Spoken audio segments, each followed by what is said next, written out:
और विशेषकर सभी लोग यहाँ युवा हैं, मैं एक संदेश यही दूंगा कि आज बड़े सपने के साथ हमने झारखंड लिया है, लेकिन आज झारखंड बहुत दूर लगता है। एक नारा गूंजता है कि कैसे लिया झारखंड, तो लोग कहते हैं लड़के लिया झारखंड, मर के लिया झारखंड, कट के लिया झारखंड। झारखंडी मरा है, झारखंडी लड़ा है, तब झारखंड बना है, तब झारखंड बढ़ा है।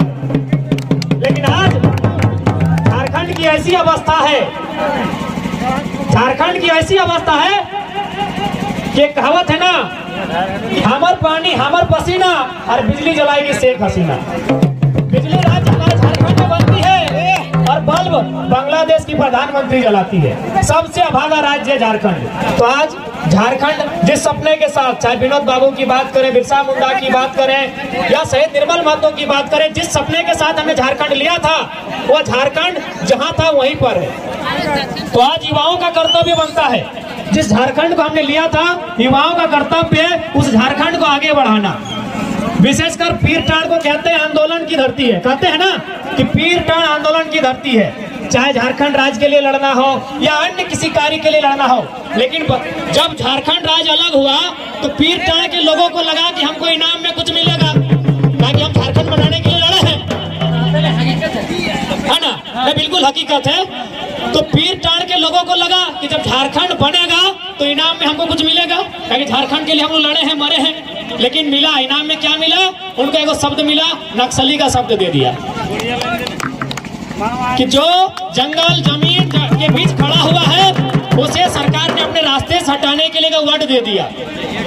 जबकि आज विनोद बाबू कहते थे कि पहाड़ नहीं है, बीटा है। जिस प्रकार घर में बीटा होता है ना, हम लोग जब भी भूख लगता है बीटा खसकाते हैं, चार निकालते हैं, फिर खाना बनाते हैं। हाँ, तो ठीक उसी प्रकार ये पहाड़ बीटा है, ये हमको जंगल से बहुत सारा चीज देता है, पात देता है, पाला देता है, फल देता है, ये हम लोग इसके रक्षक हैं। लेकिन आज दुर्भाग्य है, जो इसकी रक्षा करता है उसको सरकार विद्रोही कहती है। तो भगत सिंह की जीवनी में वो किताब है, उसका पेज नंबर 99 में लिखा है, भगत सिंह कहते हैं कि विद्रोही उसे कहते हैं जो सरकार से जनता के अधिकार के लिए लड़े, जो सरकार से जनता के अधिकार के लिए लड़े उसे विद्रोही कहा जाता है।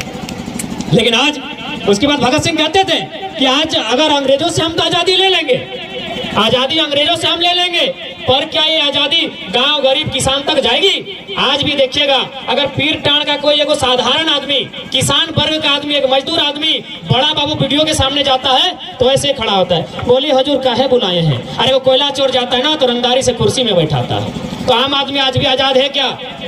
आज भी आजाद है क्या इस देश में? आज भी आजाद नहीं। तो उनके सपनों के, बिरसा मुंडा के सपनों का झारखंड, भगत सिंह के सपनों का भारत तभी बनेगा जब आने वाली युवा पीढ़ी खेल कूद के साथ साथ अपने अधिकारों को जानेगी। और यहाँ माताएं बहनें भी हैं, लड़कियां भी हैं। तो पहले मैं लड़कियों से क्वेश्चन रहेगा मेरा कि एगो देखिए गाना बजता है कि पूजवा बदल गली रे, तो पूजा को बुरा लगता है कि नहीं लगता है? लगता होगा, ठेस पहुंचता है ना। लेकिन आप कुछ नहीं करते हैं क्योंकि आपको राइट मालूम नहीं, आपको अधिकार नहीं मालूम है। भारतीय दंड संहिता, इंडियन पेनल कोड सेक्शन 294 कहता है आप कोई ऐसा गाना नहीं बजा सकते हैं जो कि स्त्री की भावनाओं को ठेस पहुंचेगा। आप कानून जानते ही नहीं है। इसलिए विनोद बाबू ने कहा था पढ़ो और लड़ो। अगर पूजा कानून जानती तो उन पर वो मुकदमा करती, उनको जेल के भीतर डालती जो गाना बजाते हैं पूजवा बदल गए। भारत का जो कानून है 294 नंबर में लिखा है, आप कोई ऐसा गाना, ऐसा बात नहीं कर सकते हैं जो एक महिला को, एक लड़की की भावना को ठेस पहुंच सकता है। तो इसलिए पढ़ाई लड़ाई साथ लड़नी होगी, तभी हो पाएगा। और एक बात है, अरे भाई गांव का आदमी विद्रोही क्यों ना बने? आज भी देखिए मंत्री का बेटा मंत्री बनता है तो किसान का बेटा, गांव का बेटा, गरीब का बेटा उस परिस्थिति में क्या बनेगा? कर्मा महतो जैसा ही लड़ने पर मजबूर होगा कि नहीं होगा? आप भले उसे क्या नाम दें, आप उसे विद्रोही कहें, सनकी कहें, सरफिरा कहें, फर्क नहीं पड़ता है। लेकिन जब तक देश में ऐसा कानून होगा कि अमीर अमीर होता जाएगा, गरीब गरीब होता जाएगा, कर्मा महतो जैसे विद्रोही बनते रहेंगे। तो इसलिए अगर सरकार चाहती है विद्रोही कोई ना बने, सब लोग हंसी खुशी अपने घर में जीवन यापन करें, तो असमानता को दूर करना होगा। बेंगलोर की एक घटना है, एक लड़का को 9 साल जेल में रखा गया। कारण था उसके पास भगत सिंह की किताब मिली थी। क्या भारत देश में भगत सिंह को पढ़ना गुनाह है क्या? नहीं। बिरसा मुंडा के बारे में जानना गुनाह है क्या? नहीं। लेकिन ये जो सरकार है ना, ये जानती है कि जितने लोग बिरसा मुंडा भगत सिंह को पढ़ेगा ना, लोग सत्ता के खिलाफ आवाज करेगा। क्योंकि अंग्रेज, बेशक अंग्रेज गोरे अंग्रेज चले गए हैं, भारत देश से गोरे रंग के अंग्रेज चले गए हैं, लेकिन भूरे रंग के अंग्रेज जिसे पूंजीपति वर्ग कहते हैं, आज भी देश में कायम है। आज भी गरीब आदमी डर डर के जिंदगी जी रहा है। तो ये सब हमें मुक्ति तभी मिलेगी जब हम अपने अधिकारों को जानेंगे। जब हमने अधिकारों को जानेंगे, लड़ेंगे। क्योंकि सीधा कहा गया है, कैसे मिला झारखंड? लड़ के मिला झारखंड, मर के मिला झारखंड, कट के मिला झारखंड। झारखंडी मरा है, झारखंडी लड़ा है, तब झारखंड बना है, तब झारखंड जिंदा है। तो हमारा दायित्व फिर बनता है उस झारखंड को बना के रखने का।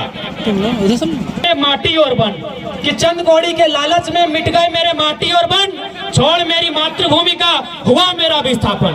आज दर दर भटक रहा हूँ रोजी रोटी और मकान के लिए, मेरा झारखंडी होना काफी है मेरी पहचान के लिए, मेरा झारखंडी होना काफी है मेरी पहचान। और विशेषकर युवा पीढ़ी आपसे यही कहेंगे कि आप पढ़ें और अधिकार के लिए लड़ें। अभी देखिए वो गाना बज रहा है, लड़का लोग बजाता है कि रहल दिले धनी रानी बनी के। तो एक बात याद रखिएगा, आप किसी का दिल में नहीं अटेंगे और ना आपका दिल में कोई अटेगा। कि दिल का साइज होता है 12 सेंटीमीटर और मेरा साइज है 170 सेंटीमीटर।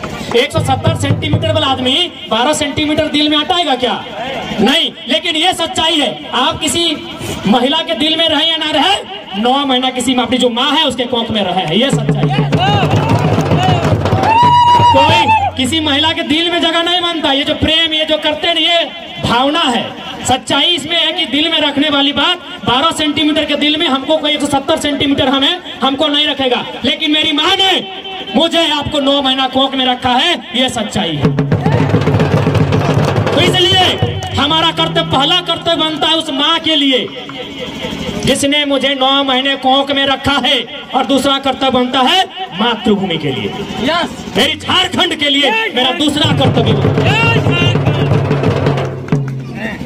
पहला कर्तव्य मेरी माँ के लिए। तो इसलिए ये रहा है दिले धनी रानी बहन के उदास सॉन्ग, ये दुखी में जो गीत गाने लगे आप लोग, इसे बंद कीजिए। हमारा कर्तव्य पहले जननी फिर जन्मभूमि, तब जाके मेरे सपनों का झारखंड, मेरे पुरखों के सपनों का झारखंड पूरा हो पाएगा। और यहाँ महिलाएं हैं, मैं माताओं से एक संदेश कहना चाहूंगा कि अगर पिता शराबी होगा ना तो समाज को नुकसान नहीं होता है। पिता अगर शराबी हो जाए और शाम को पिएगा, दिन को ठीक हो जाएगा। लेकिन माता अगर अंधविश्वासी हो गई, माता अगर जानकार नहीं हुई, माता अगर पढ़ी लिखी नहीं हुई, तो आने वाला पीढ़ी भी गुलाम पैदा होगा। आप लोग लुगा बुहाए थे, लुगा बुहा इधर चला था, अरे तो ले दे के मैंने सब गांव के लोग के मैंने कुर्मी आदिवासी के घर मेहरारू लुगा बहे थे कि ये सब अंधविश्वास है, इसमें कोई सच्चाई नहीं है। हम अपना को छोटा घटना बताते हैं। एक दिन हम जोरिया में कोई छोटा बच्चा को मैंने दफनाया गया था, उसका कॉपी किताब कलम सब फेंक दिया था, कोई हॉर्लिक्स भी फेंक दिया था। उसके नाम से बीमार था बच्चा, तो कोई हॉर्लिक्स लाया तो हॉर्लिक्स भी जोरिया में फेंक दिया। हम गए नहाने, देखे अच्छा खासा हॉर्लिक्स मिला, ले आके घर में खाएं और शमशान घाट उठा के हम जिंदा है। तो अंधविश्वास में मत जाइए, लुगा बुहा इससे कुछ नहीं होता है। आप अगर अंधविश्वासी हो गए, अगर आप बच्चों को शिक्षित नहीं किए, तो आप भी गुनहगार होंगे, आपका बच्चा गुलाम पैदा होगा। पिता अगर पिया दारू, फर्क नहीं पड़ता है कि अगर 20 दिन तक नहीं पिएगा वो ठीक हो सकता है। लेकिन माँ अगर अंधविश्वासी बन गई, माँ अगर अशिक्षित होगी, तो उसका बेटा अंधविश्वासी होगा, उसका बेटा गुलाम होगा। इसलिए आप माँ हैं, आपको अपने बेटे को शिक्षित बनाना होगा, उसे अधिकार के लिए जागरूक करना होगा, तभी मेरे सपनों का झारखंड पूरा होगा। विनोद बाबू ने कहा था ना, पढ़ो और लड़ो, सुने ना आप लोग, पढ़ो और लड़ो। लड़ाई अब भी जारी है। विनोद बाबू ने क्या लड़ाई कहा था और हम लोग कौन लड़ाई लड़ रहे हैं थोड़ा बता देंगे।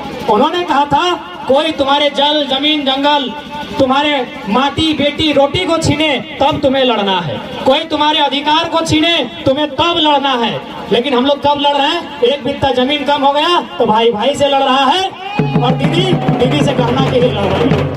विनोद बाबू ने इस लड़ाई के लिए नहीं कहा था। विनोद बाबू ने कहा था, जब तुम्हारी कोई माटी छीने, जब तुम्हारी कोई रोटी पे डाका डाले, जब तुम्हारी बेटी को छीने, तब तुम्हें लड़ना है, अन्याय से लड़ना है तुम्हें। लेकिन हम लड़ रहे हैं एक बित्ता जमीन के लिए, भाई भाई में, और दीदी लोग, काकी लोग, गोतनी में लड़ रही है गोहाना के लिए कि हमार मर्दा के आचरवा कम दिलल ही राती लड़ाई कर दी लोग। विनोद बाबू ने ये लड़ाई नहीं कहा था। विनोद बाबू ने इस लड़ाई के बारे में, हे महिला शक्ति, इस लड़ाई के बारे में नहीं कहा था। तो इसलिए आपका दायित्व बनता है, समाज निर्माण अगर करना है तो आपका दायित्व बनता है अपने बच्चों को पढ़ाइए, उन्हें शिक्षित कीजिए, उन्हें जागरूक कीजिए और उन्हें झारखंड के हित में सोचने के लिए तैयार कीजिए। समय बहुत कम है, मैं ज्यादा नहीं कहूंगा, पुनः वही कहूंगा कि गरीबी को मिटाने की बातें सिर्फ बातें हैं, गरीबी को मिटाने की बातें सिर्फ बातें हैं। ये नेता अफसरगण गरीबी क्या मिटाएंगे? अरे गरीबों के खून से चलती है इनकी महंगी महंगी गाड़ियां। गरीबी मिट गई तो क्या ये रिक्शा चलाएंगे? क्या ये रिक्शा चलाएंगे? तो ये लोग गरीबी नहीं मिटाएंगे। गरीबी कोई मिटाएगा तो हमारे बीच में जैसे कर्मा मातो बनकर निकले थे, जो अन्याय से लड़ने निकले थे, जो पूंजीवादियों से लड़ने निकले थे, जो सामंतवादियों से लड़ने निकले थे, वे लोग गरीबी मिटाएंगे, वे लोग समाज में अन्याय को मिटाएंगे। तो मैं एक बार झारखंड के अमर शहीदों को नमन करते हुए जोहार झारखंड अपनी वाणी को विराम देता हूं और सबसे यही अपील करता हूं, आज जो झारखंड हमारे सामने है, पहले जननी फिर जन्मभूमि। अगर रहल दिले धनी रहनी मनी के हम 170 सेंटीमीटर, दिल 12 सेंटीमीटर, टोटली रॉन्ग। 12 सेंटीमीटर के दिल में नहीं हटेंगे 170 सेंटीमीटर वाले। इसीलिए अगर सोचना है तो उस माँ के बारे में जिसे 9 महीने कोख में रखा है, और ये सच्चाई है। आप किसी नारी के कोख में रहे हैं, ये सच्चाई है। दिल में रहे या ना रहे इसमें सच्चाई नहीं है। 9 महीना कोख में रहे हैं, ये सच्चाई है। पहले उस माँ के सपने को पूरा करे जो आपको पढ़कर आगे बढ़ते हुए देखना चाहती है, फिर उस झारखंड की जहाँ खेले हैं, कूदे हैं और एक दिन मर जाएंगे। और कर्मा महतो को नमन वंदन करते हुए, सभी टीमों को शुभकामना देते हुए, जय झारखंड, जोहार झारखंड।